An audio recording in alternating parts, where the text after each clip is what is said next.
Friends, നമ്മൾ ഇന്ന് ചെയ്യാൻ പോകുന്നത് പനക്കൽക്കണ്ടം എങ്ങനെ മെൽറ്റുന്നത്.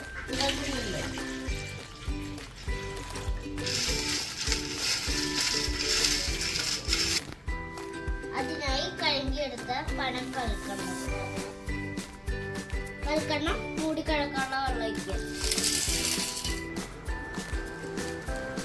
തീ കുറച്ചിട്ട് ഇത് മെൽറ്റാകുന്ന പോലെ ഇളക്കുക.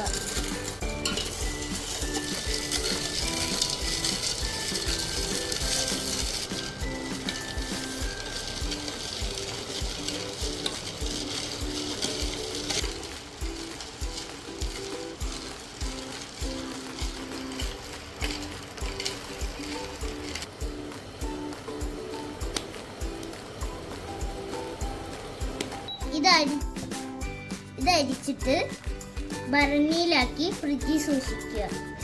ഇത് അരിച്ചപ്പോൾ കിട്ടിയ പേസ്റ്റാണ് ഈ അരിപ്പയില്. കുട്ടികൾക്ക് പഞ്ചസാരയ്ക്ക് പകരം ഇത് കൊടുക്കുക.